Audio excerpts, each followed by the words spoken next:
अगर आप BA, BSc या बीकॉम के थर्ड ईयर के 6 सेमेस्टर में हैं और 2026-27 में आपको करिकुलर का पेपर देने वाले हैं, जिसमें आपके पेपर का नाम है communication skills and personality development, तो आज का ये महासंग्राम क्लास आपके लिए बहुत इंपॉर्टेंट होने वाला है।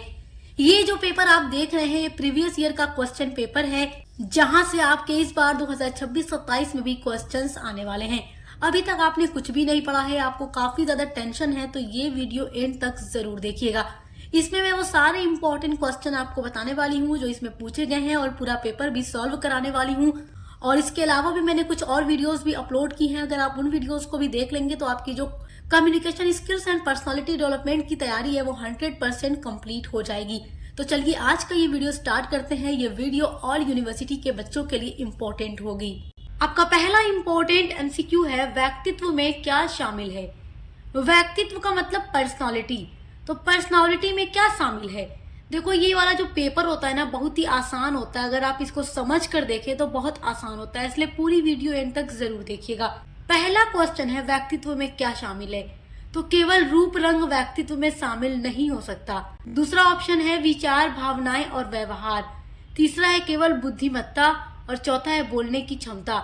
तो केवल बुद्धि या बोलने की क्षमता भी पर्सनालिटी में शामिल नहीं होती, लेकिन इंसान का जो विचार है, जो भावनाएं हैं, जो व्यवहार है, ये सारी चीजें ही पर्सनालिटी में शामिल होती हैं। तो ऑप्शन नंबर 2 आपका राइट होगा। तो देखिए ये वीडियो अगर आप पूरी एंड तक देखेंगे तो यहाँ से 100% क्वेश्चंस आपके एग्जाम में आएंगे, क्योंकि ये सारे ऐसे क्वेश्चंस हैं जो हर बार हर यूनिवर्सिटी में रिपीट होते हैं। और इसके अलावा भी मैंने बहुत सारी महासंग्राम क्लासेस आपके लिए प्रोवाइड की हैं, तो अगर आप सारी वीडियोस देखते हैं तो समझ लीजिए कि आपकी 100% गारंटी है कि आप पूरा नंबर लेकर के आओगे। दूसरा इम्पोर्टेंट क्वेश्चन है, निम्नलिखित में से कौन सा व्यक्तित्व का घटक नहीं है। यहाँ 4 ऑप्शन दिया गया है, तो उन चारों में से कौन सा एक ऐसा ऑप्शन है जो पर्सनालिटी का घटक नहीं है। चरित्र जो होता है व्यक्तित्व का घटक होता है, रवैया भी हमारे पर्सनालिटी का ही घटक होगा, व्यवहार भी हमारे पर्सनालिटी का ही घटक होगा, लेकिन जो ऊंचाई होती है, जो हाइट होती है, वो पर्सनालिटी का घटक नहीं होती। तो इसलिए ऑप्शन नंबर 3 आपका राइट है। अगर आप दिमाग लगाएंगे तो आप अपने ऑप्शन को सीधे पकड़ लेंगे। चरित्र, रवैया, व्यवहार, ये सारी चीजें पर्सनालिटीज में आ जाती हैं, लेकिन ऊंचाई नहीं आती। तो ऑप्शन नंबर 3 आपका राइट होगा। अगला है, इनमें से कौन सा बहिर्मुखी व्यक्तित्व लक्षण है। बहिर्मुखी लक्षण में आप देखोगे तो मिलनसार होगा, मिलनसार। ऑप्शन नंबर 2 आपका राइट है। आपका चौथा क्वेश्चन है, फ्राइड द्वारा कौन सा व्यक्तित्व सिद्धांत दिया गया था।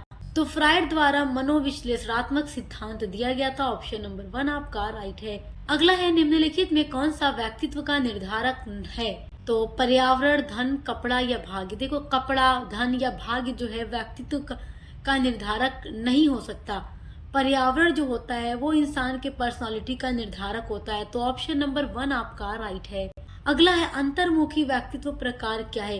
तो अभी आपका एक क्वेश्चन बहिर्मुखी व्यक्तित्व का आया था, अब यहाँ पर अंतर्मुखी वाला आ रहा है। अंतर्मुखी में आपका आ जाएगा संकोची और शांत, यानी जो व्यक्ति बहुत ज्यादा शांत रहे, संकोच में रहे, कम बोलने वाला हो, तो वो अंतर्मुखी में आ जाएगा। और बहिर्मुखी में आपने मिलनसार देखा था, यानी ऐसे व्यक्ति जो ज्यादा बातूनी होते हैं, जल्दी जल्दी दोस्त बना लेते हैं, ज्यादा बातचीत करने वाले होते हैं, वो बहिर्मुखी में आ जाते हैं। और अंतर्मुखी में जो शांत रहने वाले होते हैं, कम बोलने वाले लोग होते हैं, वो होते हैं। तो ऑप्शन नंबर 2 आपका राइट है। आपका अगला क्वेश्चन है, सफलता के लिए कौन सा व्यक्तित्व लक्षण महत्वपूर्ण है। तो सफलता के लिए देखो आत्मविश्वास जरूरी है। अहंकार, आलस्य या बेईमानी से कोई इंसान सफल नहीं हो सकता। आत्मविश्वास यानी कॉन्फिडेंस का होना जरूरी है। ऑप्शन नंबर 2 आपका राइट है। अगला इम्पोर्टेंट क्वेश्चन है, इनमें से कौन सा व्यक्तित्व संवारने का हिस्सा नहीं है। अगर किसी इंसान को अपना व्यक्तित्व संवारना है तो स्वच्छता का होना जरूरी है, संचार कौशल का होना जरूरी है, यानी कि बातचीत करने की अच्छी स्किल होनी चाहिए, पहनने का तरीका अच्छा होना चाहिए। तो ये सब व्यक्तित्व को संवारने का हिस्सा है, लेकिन नींद का तरीका यानी सोने का जो तरीका इंसान का है वो तो व्यक्तित्व को संवारने का हिस्सा नहीं हो सकता। तो ऑप्शन नंबर 4 आपका हो जाएगा राइट। अगला क्वेश्चन है, निम्नलिखित में से कौन व्यक्तित्व का निर्धारक नहीं है। व्यक्तित्व के निर्धारक की बात करें तो प्रतिदिन का भोजन जो होगा व्यक्तित्व का निर्धारक नहीं होगा। बाकी ऊपर का ये तीनों ऑप्शन आपका राइट है। तो यहाँ पर नहीं पूछ रहा है, तो प्रतिदिन का भोजन नहीं है। ऑप्शन नंबर 4 आपका राइट होगा। आपका अगला इम्पोर्टेंट क्वेश्चन है, कौन सा व्यक्तित्व लक्षण नेतृत्व से जुड़ा है? तो आत्मविश्वास जो है नेतृत्व से जुड़ा है। ऑप्शन नंबर 2 आपका राइट है। अगला इम्पोर्टेंट क्वेश्चन है, आत्म संवारने से क्या सुधार होता है? आत्म संवारने का मतलब खुद को सुधारने में क्या सुधार होता है? जब हम अपने आप को सुधारने की कोशिश करने लगते हैं तो हमारा कॉन्फिडेंस बढ़ने लगता है। तो आत्मविश्वास आपका राइट होगा। Option number 1। अगला इम्पोर्टेंट क्वेश्चन है, इनमें से कौन सा व्यक्तित्व का प्रकार नहीं है? देखिए, बहिर्मुखी, अंतर्मुखी या मध्यमुखी ये सब व्यक्तित्व के प्रकार हैं। तो जो स्वार्थी है वो व्यक्तित्व यानी पर्सनालिटी का टाइप नहीं है। तो ऑप्शन नंबर 4 स्वार्थी आपका राइट आंसर है। आपका अगला क्वेश्चन है, व्यक्तिगत स्वच्छता का सबसे महत्वपूर्ण पहलू क्या है? व्यक्तिगत स्वच्छता का मतलब, ऑप्शन को पढ़िए, दिन में 2 बार दांत साफ करना, महंगे कपड़े पहनना, भारी इत्र का उपयोग करना या हाथ धोने से बचना। तो महंगे कपड़े पहनेंगे तो क्या आप अपने आप को एकदम स्वच्छ बना लेंगे? या महंगे परफ्यूम्स लगाएंगे तो आप एकदम स्वच्छ हैं? या आप हाथ धोने से बचेंगे तो क्या व्यक्तिगत स्वच्छता का ये पहलू है? नहीं। लेकिन दिन में अगर 2 बार दांत साफ किया जाए तो ये व्यक्तिगत स्वच्छता का पहलू होगा। तो इन चारों में से ऑप्शन नंबर 1 राइट है। ऑप्शन नंबर 1 आपको OMR शीट पर फिल कर देना है। अगला क्वेश्चन है, निम्नलिखित में से कौन सा कारक व्यक्ति को सबसे अधिक प्रभावित करता है? तो आनुवंशिकी, पर्यावरण, शिक्षा, ये सारी चीजें ही व्यक्ति को प्रभावित करती हैं। तो ऑप्शन नंबर डी उपरोक्त सभी हमारा राइट है। अगला क्वेश्चन है, निम्नलिखित में कौन सा व्यक्तित्व का प्रकार नहीं है? ऑप्शन 1 है आपका प्रकार ए, ऑप्शन 2 है प्रकार बी, ऑप्शन सी है प्रकार सी, ऑप्शन 4 है प्रकार डी। जब भी कोई ऐसा क्वेश्चन एग्जाम में पूछ दे जो आपको पढ़कर समझ ना आए तो एक साइड आपका इंग्लिश में दिया होता है, आप उसको भी एक बार रीड करें। कभी कभी ऐसा होता है कि जो क्वेश्चन हमें हिंदी में समझ नहीं आता वो इंग्लिश में समझ आ जाता है, और जो बच्चे इंग्लिश में पढ़कर ऑप्शन फिल करते हैं तो वो एक बार हिंदी में पढ़ लें अगर इंग्लिश में ना समझ आए तो। इस तरीके से आपको अपना क्वेश्चन सॉल्व करना ईजी लगेगा। तो यहाँ पर जब आप पढ़ते हैं इंग्लिश में तो यहाँ पर ऑप्शन नंबर 4 पर आप टाइप Z देखते हैं, लेकिन यहाँ पर ऑप्शन नंबर 4 पर आप प्रकार डी देखते हैं, जबकि यहाँ पर प्रकार Z होना चाहिए था, क्योंकि इस तरीके से जो Z वाला है ना ये राइट है। Option A B C D ये अगर इस तरीके से है तो यहाँ पर तो कोई ऐसा ऑप्शन दिया ही नहीं है जो प्रकार नहीं है, लेकिन इंग्लिश में तो हमें मिल गया, तो इसलिए ऑप्शन नंबर 4 पर ही आपको टिक कर देना है। अगला क्वेश्चन आपका है, इनमें से कौन आत्म देखभाल का उदाहरण है? जंक फूड खाना आत्म देखभाल का उदाहरण नहीं है, भोजन छोड़ना ये भी नहीं है, नियमित व्यायाम करना ये है, देर से सोना ये भी आत्म देखभाल का उदाहरण नहीं है। लेकिन अगर रेगुलर एक्सरसाइज की जाए तो ये हमारी देखभाल का उदाहरण होगा। ऑप्शन नंबर 3 हमारा राइट है। अगला इंपॉर्टेंट क्वेश्चन है, इनमें से कौन सा साक्षात्कार का प्रकार नहीं है? साक्षात्कार का मतलब इंटरव्यू यानी फेस टू फेस आमने सामने बैठकर बात करना। तो अगर आमने सामने बात किया जाए तो ये साक्षात्कार का प्रकार होगा।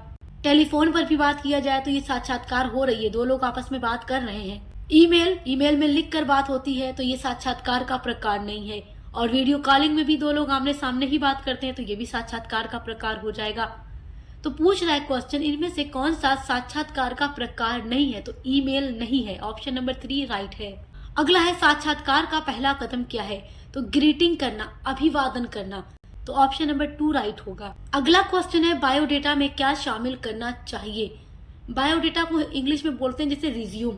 तो रिज्यूम क्या होता है, जब कहीं पे हमें जॉब चाहिए होती है तो हम एक अपना बायोडेटा तैयार करते हैं, अपना रिज्यूम तैयार करते हैं, जिसमें हमारी कुछ पर्सनल डिटेल्स लिखी होती हैं, हमारी एजुकेशन स्किल्स के बारे में लिखा होता है, हमने कहाँ कहाँ से पढ़ाई की, कितने सब्जेक्ट से पढ़ाई की, कितने मार्क्स हमारे आए, हमारा कोई पहले से जॉब एक्सपीरियंस है, तो वो सारी चीज़ें लिखी होती हैं।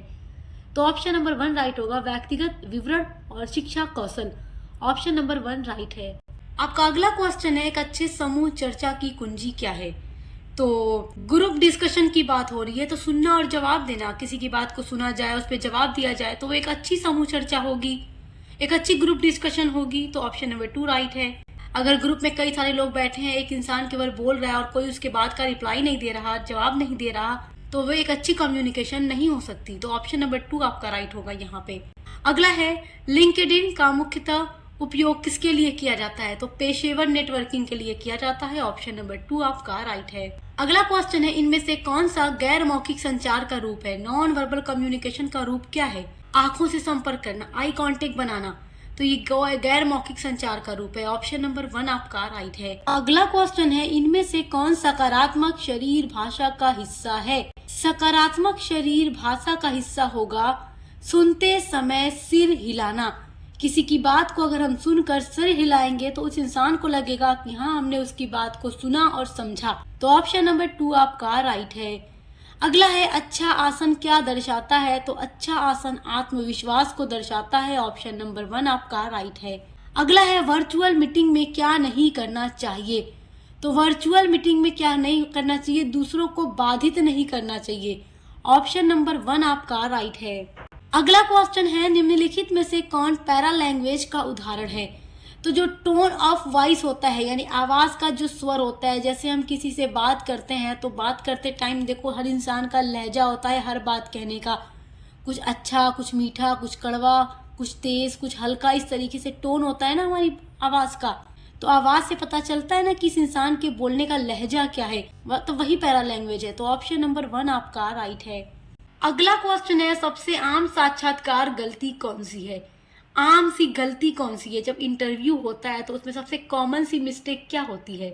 सबसे कॉमन मिस्टेक होती है तैयारी में कमी होना। अगर इंसान की तैयारी में कमी है तो फिर ये सबसे बड़ी गलती है। तो ऑप्शन नंबर 1 आपका राइट है। अगला है, बायोडेटा की आदर्श लंबाई क्या होनी चाहिए? अगर आप जॉब ढूंढ रहे हैं, आप अपना रिज्यूम तैयार कर रहे हैं, तो वो बहुत लंबे पेज का नहीं होना चाहिए कि 8-10 पेज का बना लो आप अपना रिज्यूम। उसकी एक आदर्श लंबाई जो होती है, आइडियल लेंथ जो होती है, वो 1 से 2 पेज की होनी चाहिए, बस, उससे ज्यादा नहीं। तो ऑप्शन नंबर 3 आपका राइट है। अगला क्वेश्चन है, इनमें से कौन सा अच्छा साक्षात्कार शिष्टाचार है? तो अच्छा साक्षात्कार, साक्षात्कार का मतलब इंटरव्यू होता है, आमने सामने बैठ के जो वार्तालाप होता है, डिस्कशन होता है, बातचीत होती है। तो आंखों का संपर्क बनाए रखना एक अच्छा साक्षात्कार शिष्टाचार है। जब इंटरव्यू हो रहा है तो आई कांटेक्ट बनाकर बातों को सुने, सही से जवाब दें। ऑप्शन नंबर 2 राइट है। अगला क्वेश्चन है, समूह चर्चा में भाग लेने से पहले आपको क्या करना चाहिए? तो जब कोई ग्रुप डिस्कशन होने वाला है आपके ऑफिस में या आपके कॉलेज में या आपका कहीं पर भी, तो सबसे पहले आपको जिस टॉपिक पर वहां बात होगी उस टॉपिक के बारे में अच्छी जानकारी प्राप्त कर लेनी है, उस विषय के बारे में अच्छे से पढ़ लेना है, ताकि जब बातचीत ग्रुप में बैठकर शुरू हो तो आपको नाराजगी न सहनी पड़े। मतलब ऐसा हो कि आप सवालों के जवाब दे सकें, आप सही से बात कर सकें। तो ऑप्शन नंबर 1 राइट है, विषय के बारे में पढ़ लेना चाहिए। अगला है, शरीर की भाषा में हाथों को मोड़ कर रखना क्या दर्शाता है? जैसे अगर किसी से बात हो रही है और कोई इंसान एकदम हाथ मोड़ के खड़ा हो गया तो वो उसके रक्षात्मकता को दिखाता है कि वो इंसान थोड़ा अपने आप को कंफर्ट फील नहीं कर रहा है, इसलिए हाथों को मोड़कर खड़ा हो गया। तो ऑप्शन नंबर 4 हमारा राइट होगा। अगला क्वेश्चन है, एक मजबूत हाथ मिलाना क्या दर्शाता है? एक मजबूत तरीके से अगर कोई इंसान आपसे हाथ मिला रहा है तो वो उस इंसान का कॉन्फिडेंस दिखाता है, आत्मविश्वास दिखाता है। ऑप्शन नंबर 4 हमारा राइट है। आपका अगला क्वेश्चन है, इनमें से कौन सा खराब शरीर भाषा का उदाहरण है? तो बैठते समय झुक जाना, ये मतलब आपकी जो बॉडी लैंग्वेज का एग्जाम्पल है, ये अच्छा नहीं है। तो ऑप्शन नंबर 2 राइट है। अगला है, किसी बातचीत में सहभागिता दिखाने का सबसे अच्छा तरीका क्या है? तो थोड़ा आगे झुकना। कोई बातचीत हो रही है तो बातचीत में आप थोड़ा से सर झुका दें, ऐसे लगे कि हाँ आप एकदम उसमें अच्छे से भाग ले रहे हैं। तो ऑप्शन नंबर 3 राइट होगा। अगला क्वेश्चन है, साक्षात्कार की तैयारी में पहला कदम क्या है?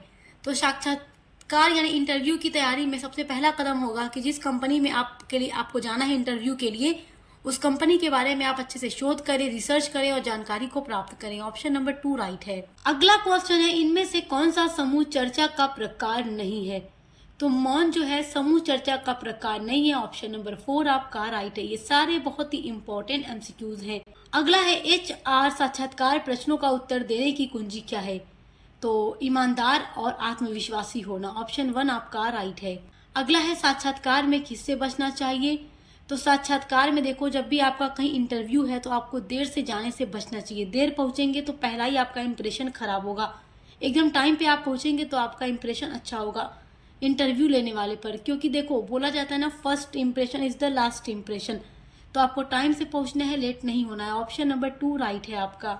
अगला क्वेश्चन है, लिंक्डइन नेटवर्किंग की सबसे अच्छी तकनीक क्या होती है? तो सबसे अच्छी तकनीक होती है देखो व्यक्तिगत संदेश भेजना। ऑप्शन नंबर 1 राइट है। अगला है, आंखों का संपर्क न बनाना क्या दर्शाता है? तो ये इंसान की घबराहट को दिखाता है, क्योंकि जो इंसान आपसे बातचीत करने में आई कांटेक्ट बनाएगा, समझिए कि वो क्या है, कॉन्फिडेंस वाला बंदा है, उसमें उसके अंदर आत्मविश्वास है, वो घबरा नहीं रहा है, क्योंकि जो इंसान घबराता है वो आई कांटेक्ट नहीं बना पाता। तो ऑप्शन नंबर 2 घबराहट राइट होगा। अगला क्वेश्चन है, इनमें से कौन नकारात्मक शरीर भाषा का संकेत है? तो बॉडी लैंग्वेज का जो नेगेटिव साइन है वो होगा झुक कर बैठना। अगर कोई इंसान एकदम सर झुका के बैठा है तो उसकी बॉडी लैंग्वेज का जो इंप्रेशन है वो नेगेटिव होगा। ऑप्शन नंबर 2 राइट है, झुककर बैठना। अगला क्वेश्चन है, संप्रेषण विनिमय है। तो संप्रेषण विनिमय का मतलब है communication is the exchange of ideas, यानी युक्तियों का, यानी कि जो संप्रेषण होता है, संचार होती है, उसमें आइडियाज यानी जानकारी का आदान प्रदान होता है। ऑप्शन नंबर 1 आपका राइट है। अगला है, संप्रेषण का क्षेत्र है, यानी बातचीत करने का जो क्षेत्र है, संचार का जो क्षेत्र है, संप्रेषण पूछे या संचार पूछे बात एक ही है, तो इसका क्षेत्र बहुत व्यापक है, बहुत वाइड है, बहुत बड़ा है। ऑप्शन नंबर 3 राइट होगा। अगला है, आज के युग में संप्रेषण की महत्ता है, तो व्यापार में भी, उद्योग में भी और सभी जगह में। ऑप्शन नंबर 3 आपका राइट है, सभी जगह में। आपका अगला वेरी इंपॉर्टेंट क्वेश्चन है, संप्रेषण एक। तो संप्रेषण एक क्या है? तो ऑप्शन नंबर 1 है कला है, ऑप्शन नंबर 2 है विज्ञान है, ऑप्शन नंबर 3 है दोनों 1 और 2, ऑप्शन नंबर 4 है उपरोक्त में से कोई नहीं। तो देखो, जो संप्रेषण है, आप संप्रेषण को संचार भी कह सकते हैं, एग्जाम में संचार कह के भी पूछ सकता है। तो संप्रेषण या संचार एक कला भी है और एक विज्ञान भी है, तो इस तरीके से ऑप्शन नंबर 3 आपका राइट होगा। तो आपका दोनों ही राइट है, और पहला भी दूसरा भी, तो तीसरे वाले पर वही दे रखा है कि दोनों पहला और दूसरा सही है। अगला इम्पोर्टेंट क्वेश्चन है, व्यावसायिक संप्रेषण है। व्यावसायिक संप्रेषण का मतलब जो बिजनेस कम्युनिकेशन है वो क्या है? मतलब बिजनेस में जो हम बातचीत करते हैं, जो इंसान बिजनेस करता है और लेन देन के लिए आपस में जब बात करते हैं, तो वो कैसा संप्रेषण है? तो वो है दो तरफा प्रक्रिया, यानी कि एक तरफ से अगर कोई बात कही जाती है, मान लो कोई माल बेचने वाला व्यक्ति है, माल बेच रहा है, तो खरीदने वाला भी तो कोई होगा, तो दोनों तरफ से बात होगी। तो जो व्यावसायिक संप्रेषण होता है, जो बिजनेस में बातचीत होती है, वो दो तरफा होती है। तो ऑप्शन नंबर 2 राइट है आपका अगला क्वेश्चन है, संप्रेषण में 4 एस हैं, तो वो 4 एस कौन से हैं?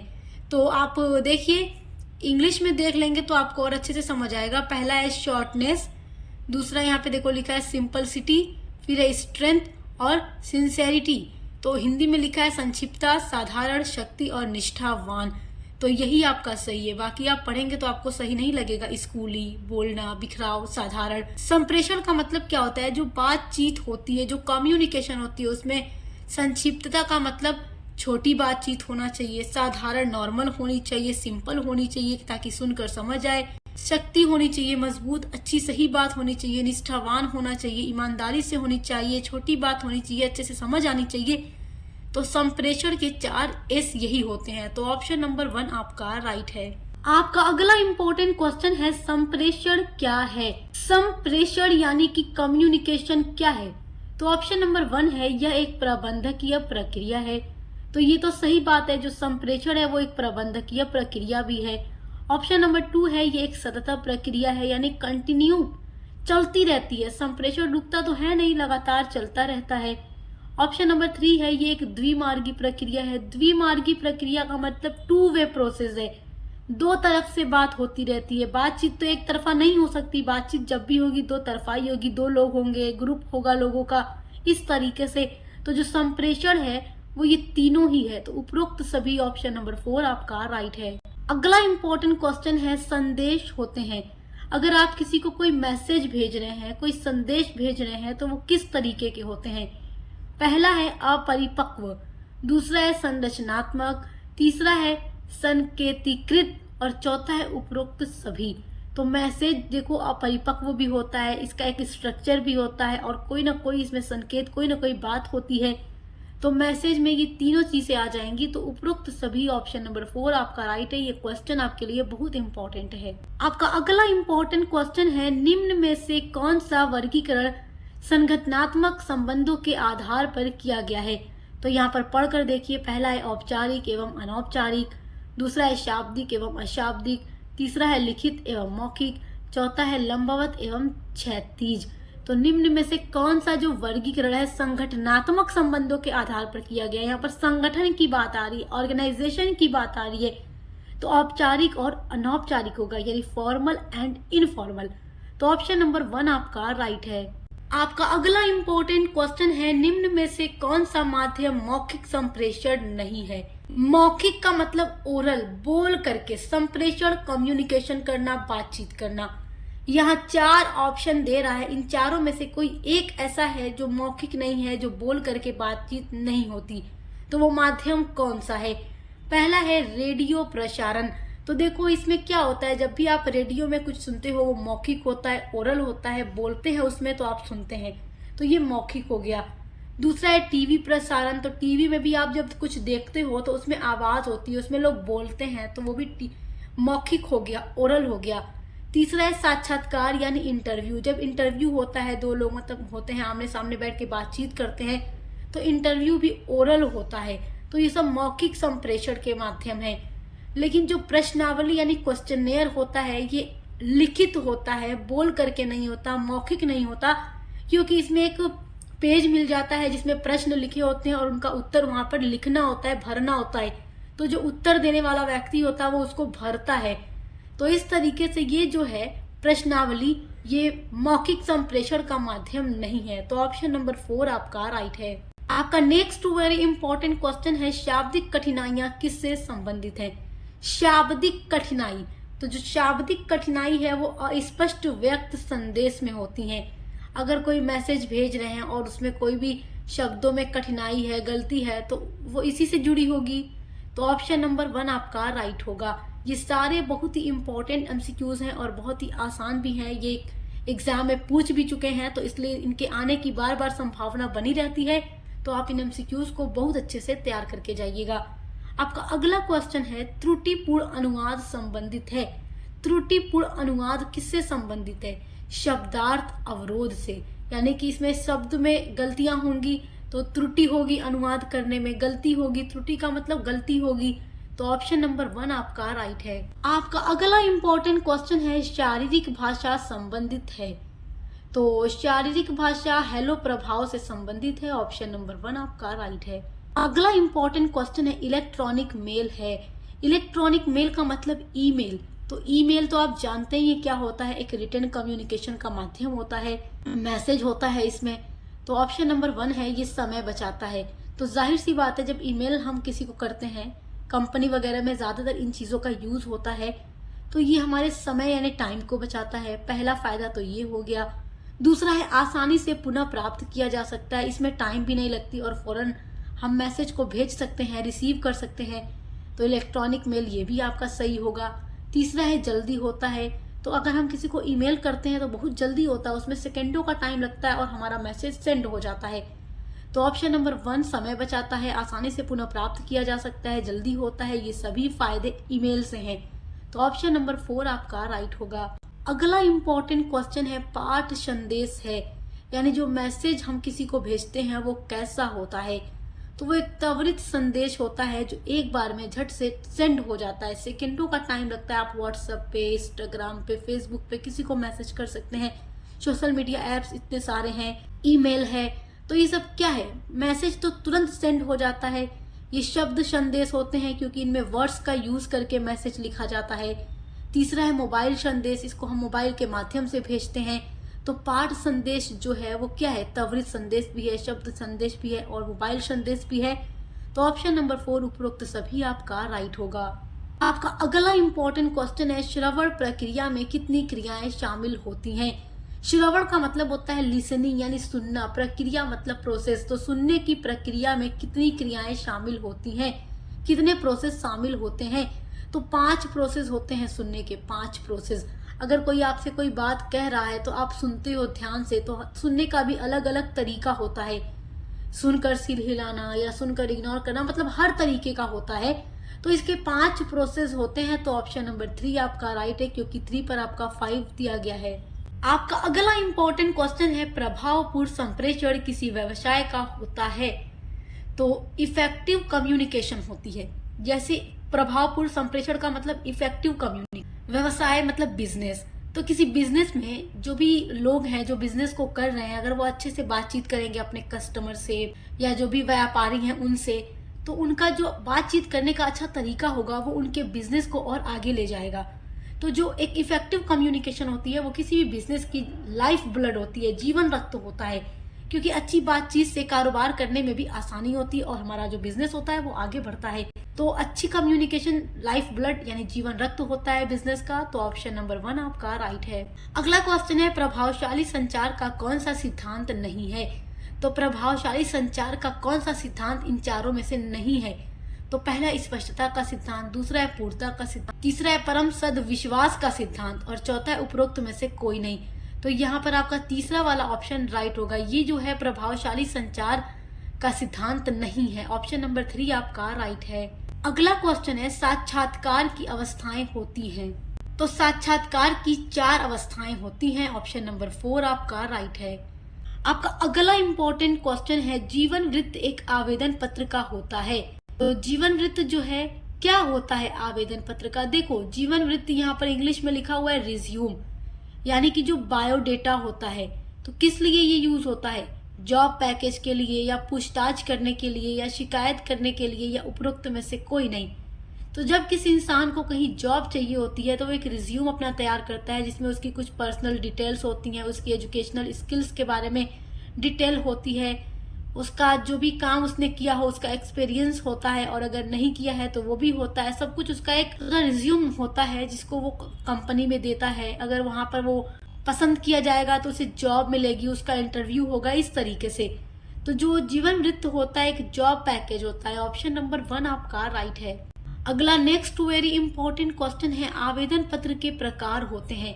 तो आवेदन पत्र के 2 प्रकार होते हैं, औपचारिक और अनौपचारिक, यानी फॉर्मल एंड इनफॉर्मल। फॉर्मल पत्र ऐसे होते हैं जिनका यूज हम किसी ऑर्गेनाइजेशन में, कंपनी में, स्कूल में, कॉलेज में यूज करते हैं। और इनफॉर्मल यानी अनौपचारिक जो होते हैं, जो हम अपने दोस्त यार से, अपने फैमिली में, अपने रिलेशन से बातचीत करने के लिए जो लेटर यूज करते हैं, वो अनौपचारिक होते हैं। इन सारी चीजों के ऊपर मैंने डिटेल में वीडियो बनाई हुई है, अगर आप चाहें तो देख सकते हैं। तो यहाँ पर आपका ऑप्शन नंबर 4 राइट होगा। अगला वेरी इंपॉर्टेंट क्वेश्चन है, मौखिक प्रस्तुतिकरण के सिद्धांत हैं।